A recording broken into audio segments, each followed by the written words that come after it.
Hello and welcome to Teacher Needs a Drink podcast. I am Elvis, your host, and I'm here to let you know that this is a not safe for work podcast. We are teachers at the end of the week and the end of our ropes, and we'd like to be able to talk honestly and openly about our jobs without having to worry about losing them. So we'll be using pseudonyms throughout the podcast, hence the Elvis. I'd like to start by giving a shout out to all of our Patreon sponsors out there. A big thank you to William P., Justin M., Jessica C., Inga, Kaylee, Terry J., Tracy B., Miss Wonderstats, Quentin P., Ekebex, Mistress Mischief, Natasha S., Miss Anthropy, Princess Buttercup, Dragon Lee, Dragon Lady, Helena C., Aaron B., Stephanie S., Texas Teacher Kristen, James and Allie J., Samantha D., Lisa C., Rachel, Jen Genie, Exhausted Band Director, Kimberly K., Jessica A., Swiffle Ev, Owners Amanda F., Ariana L., Physics Runner, Steph, Michael M., Aldrich T., La Scorpionita, Britt M., Teresa H., Biker Teach, Christina B., Jason F., Abby B., Sarah B., Regina N., Josie S., Sam B., Mary E., Kristen W., Vanessa J., Mary C., RJR, Kristen C., Johanna H., Irma A., Nibby, and Sarah N.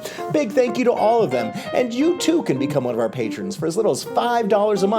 You can go to Patreon and sign up at Teacher Needs a Drink podcast, or you can find us on Spotify. That's right, Patreon is now tied to Spotify, and you can just listen to it all through that one broker. Go do it, because when you do it, you get not only your name right at the beginning, but access to over 100 exclusive episodes and pieces of audio content, everything from interviews, lost episodes, some of the first rare ones, all kinds of stuff. So please, thank you so much. Sign up and do it today. Also, please check out our sponsor at Ludlam Dramatics. That's Ludlam Dramatics. If you're a theater teacher or no one in your building, go to Ludlam Dramatics and get all of the best theater resources. Okay, friends. Labor Day's about to be here. My God, I need this 3-day weekend. I got this drink. Life's not too bad. Okay, I hope you have a good one. Enjoy episode number 167. All right, I'm turning on recording. Okay, I think we're about good. Bunny, will you balls us in? Oh, when you're ready, take a swig of water. I've got gummy bears occurring. Hold on. Let's see, I need a song here. I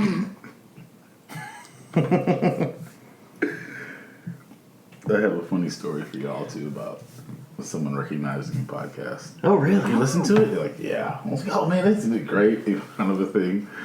But your intro came up. Because I think they just started. So it was one of those things of, like, I was talking to a kid about podcasting, and they were like, so do you still talk to former students? And I was like, yeah, we talk a little bit on podcasts, whatever. And they're like, oh, yeah, my mom found one the other day, like, because his mom's a teacher. I was like, oh, for real, what's it called?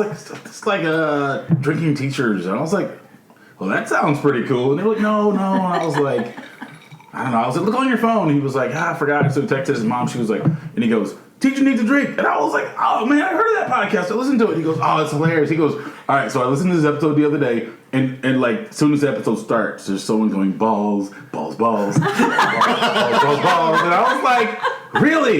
He was like, dude, it's just like the craziest thing ever. And I was like, oh, how dope would it be if you started a podcast with the ball song? He was like, what would you sing? And I was like, I don't know, like some kind of version of Kanye West, like Win It All, or like When It Balls, Balls Fall Down. He was like, you can't say balls fall down. And I was like, I mean, it's got balls in it, and it's not my show. And he was like, I don't know, man. I was like, what would you say? He was like, I don't know, man. Probably be some kind of like Matchbox something with balls in it. And I was like, Matchbox 20? And he was like, I don't know, man. Like, maybe some old school. He was like, what if it was like, I wanna ball you down, and I will, and I will. I wanna ball you right now, and I will, and I will.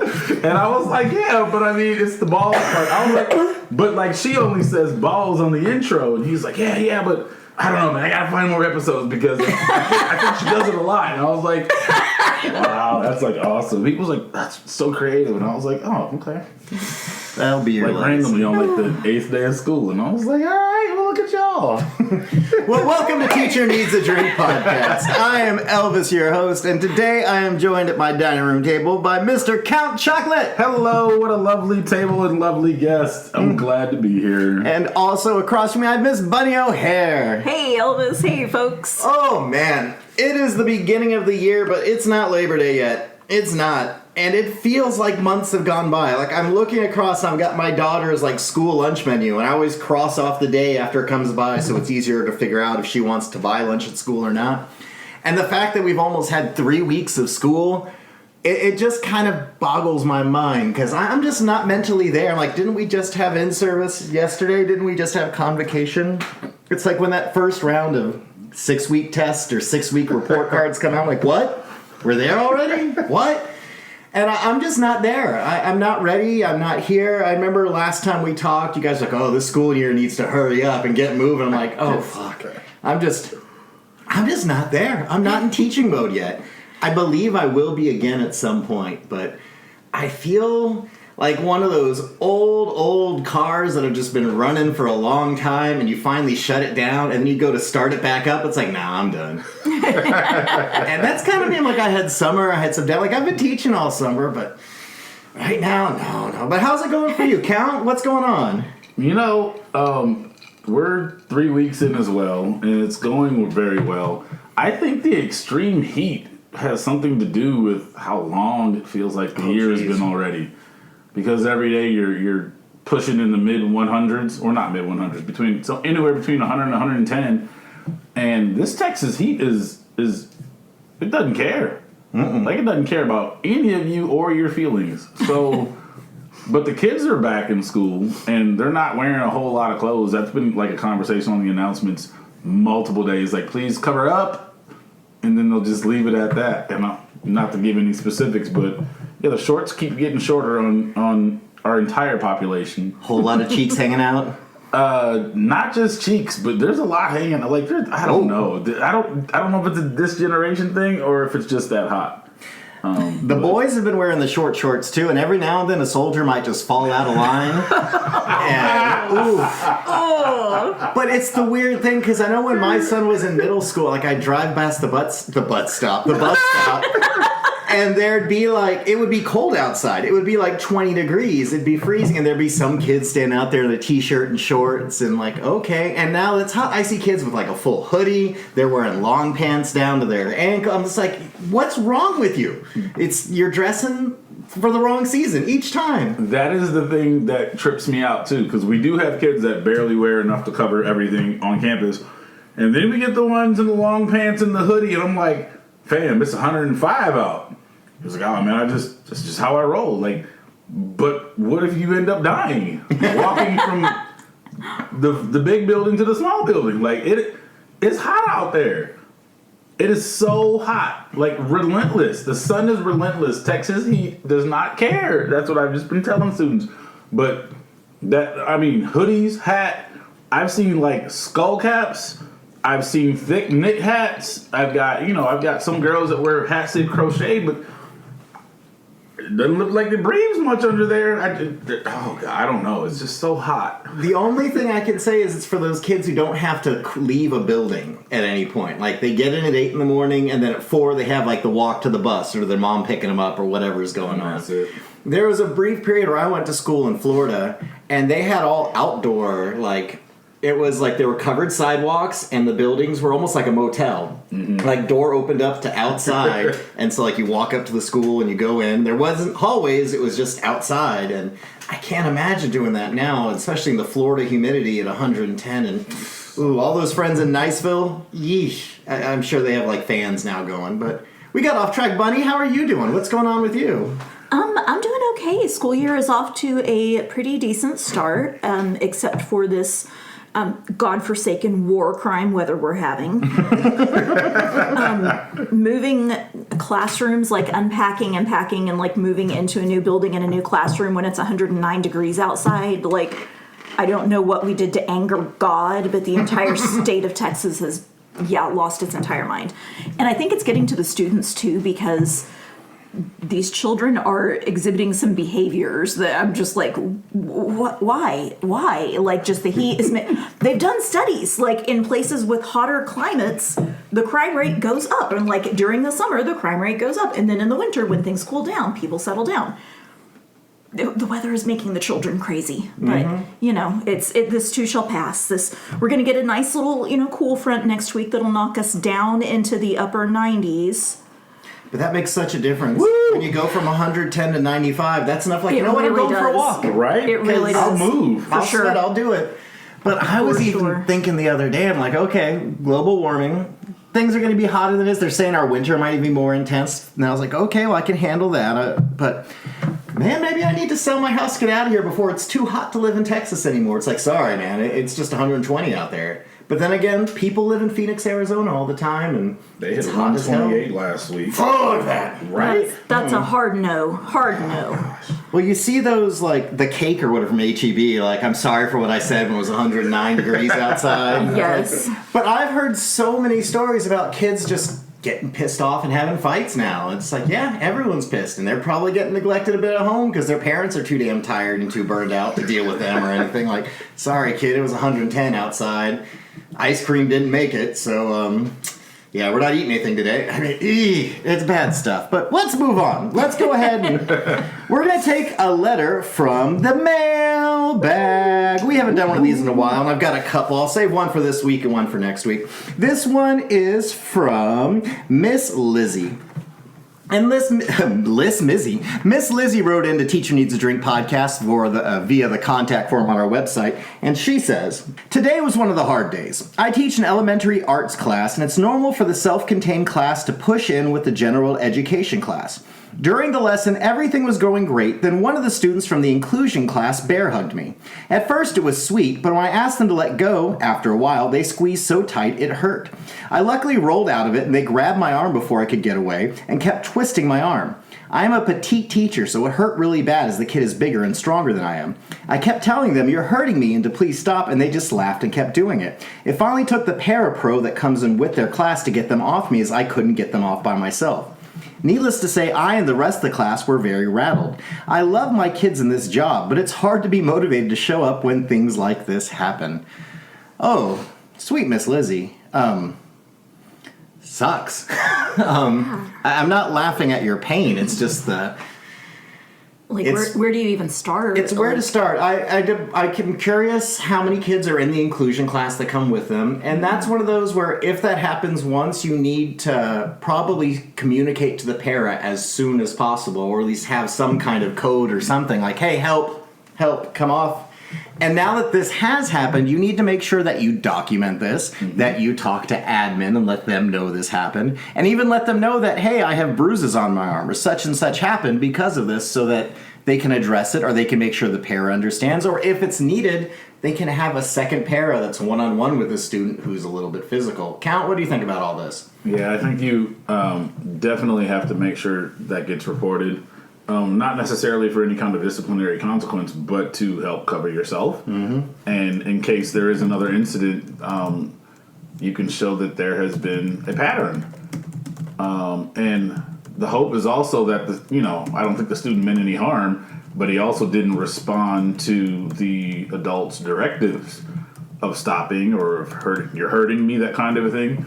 So that's a little concerning, but I really hope that's a one-time thing and it doesn't happen again, because the next time they come in for that kind of an art class, I'm sure your head's going to be on a swivel simply because last time there was an incident that caused you pain, and no one deserves to be hurt on the job. No, not this job, especially when you're giving from the kindness of your heart. And it's even harder sometimes when you're working with younger children who have disabilities. And if you've even worked with small children, where sometimes you can do the ow, and they think it's funny and haha and keep going, that can go for students who might not be all the way there. Miss Bunny? Yeah, definitely, talk to your admin about it, and, again, not with the goal of getting the kid in trouble, but like, hey, this environment seems to be, I don't know if the kid's getting overstimulated or what, but we may need a little more support when he comes to this class, because if the kid isn't stopping when the teacher tells him to stop, that poses a safety issue if he decides to hug another student, and a kid gets hurt because the student in question isn't stopping when that wish is expressed. So it may be a situation where the student needs a little more support than, if there's one para that comes in with them and they're having to assist multiple students, then, for that environment, they may need another person in there if it's getting overstimulating and the kid is not responding to. And there's always techniques, and I'm sure you've used them, where you ask the child to stop and you use a broken record method where you're like, please let go. But if you say it loud enough, hopefully you can also say it loud enough that the para or whoever else is in the class hears it as well and can come over to help you. And so it's not just you addressing the student, that kind of claim is also addressing other people in the room. I'd hate for you to have to lose hugs in the class and not be able to have contact if that's the kind of teacher and the relationship you have with students, because that is wonderful. A lot of these kids do need hugs, but you just have to be careful because it goes anywhere from the whole bad touch situation where sometimes some students will put their heads and hands places where they don't belong to students that are just aggressive and either don't realize or think it's funny that they're squeezing really tight because to say they just don't know any better, and it sucks. But I hope things get better for you, and I believe it will. Yes. Yeah, our hearts are with you. And with that, we're going to jump to something a little bit lighter. This is from the Reddits, from teacher Pikachu Nazi 13. Interesting screen. I've never heard of a Pikachu Nazi, but this is titled, Sorry for Sniffing Your Butt, 6th grader. Oh, you didn't think it was 6th grader when I said that earlier. No, I thought this was... I pictured first. Nope. Wow. So, 6th grader. Yesterday, a student told me she sniffed my butt. She then apologized for it. She said, sorry for sniffing your butt. I couldn't help it, plus something I couldn't understand, plus the word bootylicious. Oh boy. Oh my God. I forgot to make the report because it happened 2 minutes before class ended and my brain was still trying to process the information. I just told her it was extremely inappropriate and socially unacceptable and do not do it again. Today she confessed that she didn't really take a sniff at it. She was just trying to poke it with a ruler.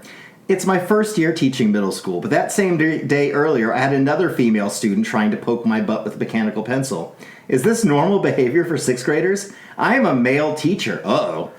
I'm flagging this for humor because I am dumbfounded. To be honest, I never thought I would say something like this, but I'm glad she was just trying to poke it with a ruler. Also, is this why teachers always say to cover your ass? So, Bunny, as the resident middle school teacher...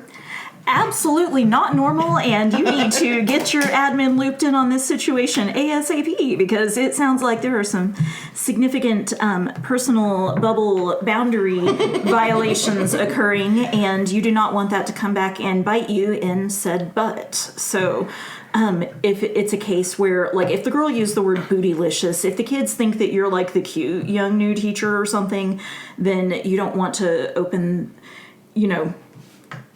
by not addressing it, by not cutting it off early, nipping it in the bud, however you want to put it, like, this escalating into them, like, straight up sexually harassing you. Yeah, and middle school, especially middle school girls by this age, usually have an awareness of what's going on. And as a teacher myself, who is quite handsome and bootylicious, you have to keep aware of where that's pointing and where it is. And yeah, because count. You're bootylicious too. Come on, help me out here. It's true. As a fellow member of a bootylicious club, I have to say, 6th grade. First and foremost, number one, I did not think that the teacher was male when we started the story. That threw me off. It almost had innocence to it at first, like, oh, it was like some little first grader. No, then when you factor in 6th grade, someone's trying to poke your butt with a pencil, poke your butt with a ruler. I was going to commend the child for confessing and apologizing. But then they doubled down and said I was actually trying to poke it, not sniff it, and it's bootylicious. That's a lot. That's so much. But yeah, there's boundaries, and you probably have to let a parent know more than anything. Mm-hmm. Yeah. But definitely report that to admin, and you can even lead with the student apologize for realizing that the behavior was inappropriate. Maybe they apologize for both behaviors being inappropriate. But yes, they need to know that there are boundaries and personal space that shall not be infiltrated. Yeah. And at no point should you poke, prod, intentionally brush up against or inhale or sniff your teachers. So weird. Hindquarters. It's the no-no square. It's no, don't touch me there. This is part of my no-no square. I mean, they're not supposed to get it. And the thing is, if it happened to you earlier in the day, I have a feeling kids talk like, oh, Mr. Pikachu Nazi, which that's kind of an unfortunate name for a teacher, but we're going to move on past that for right now. Mr. Pikachu Nazi has this great ass. I poked it with a pencil. Oh, I'm going to sniff it. I bet it smells like blueberries or something. Yeah, you just got to shut this down immediately. Yeah. And maybe just don't stand so close to the kids. I know if you're checking work, you might have to walk in the aisle next to a desk, but just give a little bit of space. Just put give some a more little distance bit. between the rows and in your classroom if you can, because and I guess you now cannot bend over and pick up anything. Just practice the flat back squat. And so serious, man. Just do not. Oh gosh.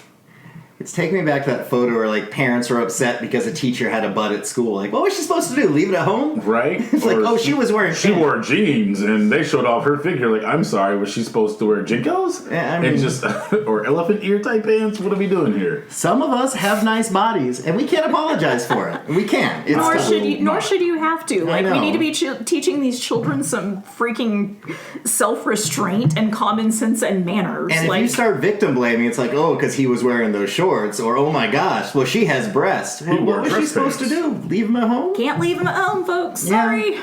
Anyway, hey guys, guess what? What's up? We have a Patreon! Yeah, we do. A dream come true. We have a Patreon. And what's cooler than ever is Patreon is teamed up with Spotify. So if you listen to this podcast on Spotify, you can also sign up for the Patreon and listen to all of our Patreon content. We have over 100 different audio things on Patreon that you can listen to if you're a subscribing member. And it costs as little as $5 a month. It keeps us going. You get also access to special watch parties, to our Facebook group. It's amazing. So sign up for it and do it now! Woohoo! Do it. All right, friends. Our Would You Rather today. I feel like we've done this card before, so I'm going to slide that to the side. Would you rather only retain memories you've written down, or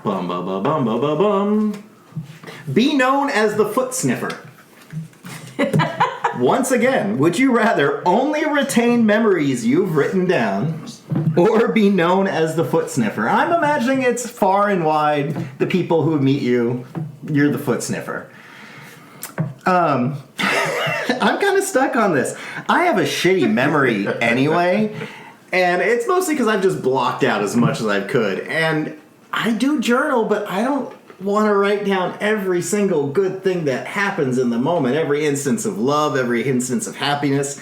That's a lot. And I'm one of those lucky people where I can count on my, both hands the people I love. And that's a lot of stuff to write down or lose, but I also don't want to be known as the Foot Sniffer. That's kind of like Pikachu Nazi's Butt Sniffer. I mean, it's better, but since it's feet, it kind of... Well, I think I'd rather be known as a Foot Sniffer than a Butt Sniffer. But that's not our question today. No.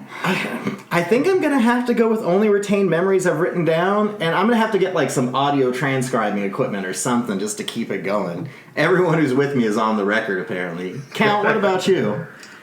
I think I have to be known as the Foot Sniffer. There's a theme to this episode, and I don't know how we went down this path. But, well, not. However, unfortunate. Yeah. Yeah, I like the memories that I have, and I don't think I write down any of them. I think I just remember them, and you experience those things. So if you have to forget the memories, then you forget, the things that help make you you. Yeah, I'll be the Foot Sniffer. If I walk in the room, I might just own it sometimes, and then other times I may just deny it. But if everybody walks up to me and says, "Aren't you the Foot Sniffer?" I guess you might just have to leave maybe I can market that. Yeah. 100%. I'm working from home starting next week. But yeah, that's. What if you could frame it so it wasn't like a kink type thing? Like you walk in who's got the stinky feet? And because you're in the middle school room, people out. You're calling it man, your feet stink. Kid, change your socks. Take a shower. Because, that's a big high school middle thing, because they don't realize they got stinky feet. So they'll reuse those socks a couple of days more in a row, and, it's toxic. It's so bad. I realized how bad my feet smelled in college. And it wasn't, no, I take that back. I realized how bad my shoes smelled in college, to where I couldn't keep them in the room. I was like, we got to keep these in the hallway. Or when I had an apartment, I'd set them outside. And then I started really, figuring out, how do I get rid of the smell? Because I wear the same basketball shoes for 3 years, but you play a couple times a week. They get sweaty. And so I learned to put charcoal in my shoes, and I was like, this is stupid. But, yeah, until I got an actual job and could afford to buy new shoes all the time, Yeah, my shoes did not smell. They were not pretty. Yeah, the key is just changing socks often. And those kids, they don't get that They don't. yet. No. Bunny, what about you?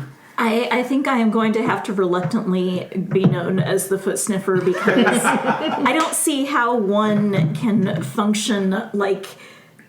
Is this a 51st date scenario where just every day you wake up and you have no, like, how. Imagine teaching and not being able to remember the kids' names from one day to the next. Like, imagine. I feel like I'm already like that. Not fair. No, but like not knowing. Does that include like long-term like muscle memory? Like not knowing how to drive your car? No. I need to be able to function. So foot sniffer it is. All right. Well, I never pegged you for that, but I get the. Yeah, you know.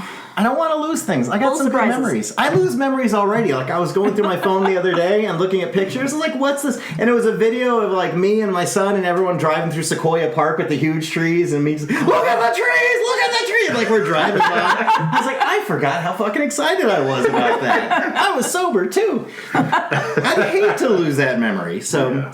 There we go. All right, folks. Thanks for listening to another episode of Teacher Needs a Drink podcast. We love all of you. I'd like to thank my host who are with me today, Mr. Count Chocolate. Thank you so much. I am very, very, very... I don't know what I'm doing. Let's try that again. You're very welcome. Thank you for having me. I'm glad you're here. And Ms. Bunny O'Hare. It was a pleasure as always. Thank you for having me back. I get you when you have the gummy bears in your mouth every time. All right, folks, make sure you're taking care of your mental health. Make sure you have air conditioning. Advocate for that. And everyone out there, deep breaths, deep drinks. Cheers! Woo-hoo!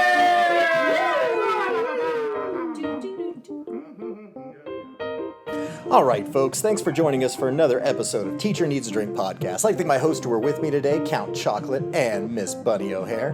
Everyone out there, make sure you're taking care of yourselves. Do what you need to do. Sign up for our Patreon if you get a moment. And also support our sponsor at Lud Lamb Dramatics. They're just the shit. Go check them out. All right, friends, take care of yourselves and enjoy I hope you enjoyed your Labor Day weekend. It hasn't happened yet. By the time this comes out, it will. No, wait. This is coming out tomorrow. It's coming out tonight. Okay, so enjoy your Labor Day weekend. My timing's all fucked. That's how tired I am. All right, friends. Cheers. Bye.